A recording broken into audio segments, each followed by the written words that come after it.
Sa magandang araw pong muli sa inyo mga kapatid, mga kaibigan. Andito pong muli si Balintataw ng Agila upang kayo po ay handugan ng isa na naman pong tula. Ang pamagat po ng tula na aking bibigkasin, Viagra. Habang ako'y nasa ere at matyagang nagbabantay sa lahat ng mangyayari at magiging kaganapan, sa malayo nakatingin pagkat may naaaninaw, mayroong isang nagaganap sa harapan ng simbahan. Para akong isang punglo ibininit sa paglipad, kaya ako'y nakarating dun sa dako agad-agad. May nakitang isang puno pabulusok na sumibad, sa sanga ng punong kahoy ay dumapo kakaagad. Nakita ko itong pari may kausap isang mama, at ang wika niya, Pader, pwede ka bang maabala? Ano ba ang iyong sadya? Ang kay Pader na winika, ako po'y mangungumpisal dahil ako'y nagkasala. Ano ba ang kasalanan na sa Diyos ay nagawa?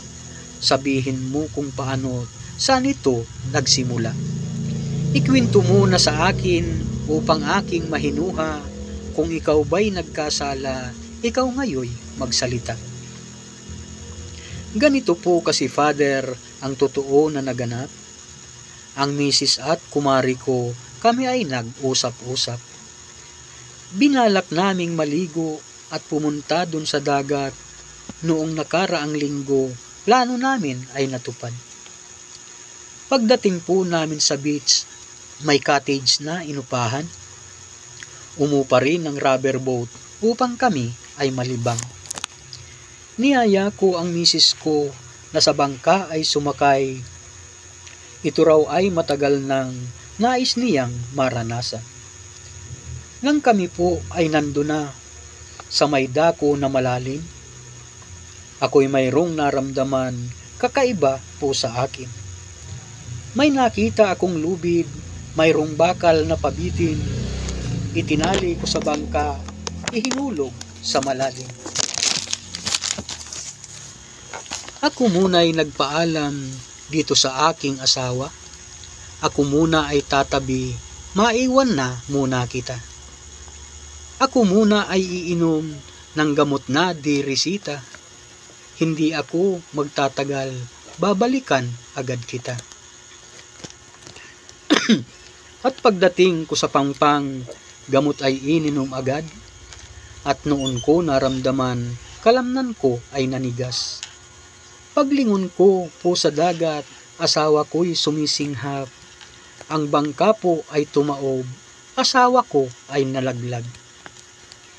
Ito namang kumari ko, ako ay inalalayan. Ako ay kanyang hinimas nang upang mahimasmasan. Yun po, Pader, ang nangyari, hindi ko siya natulungan. Ikaw amang ay wala kang nagawa na kasalanan. Ako lamang ay mayroong ilan sa iyong katanungan.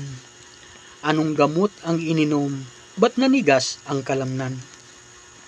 Ako po ay nakaramdam ng matinding kamunduhan. Doon sa best friend ng misis ko, Viagra ay sinubukan. Naku amang, ikaw pala'y malaki ang kasalanan nang dahil sa pagnanasa, asawa mo ay namatay. Di ba, Pader, sinabi mo, ako'y walang kasalanan? Ang nasabi na wala na dapat bawian. Salamat po.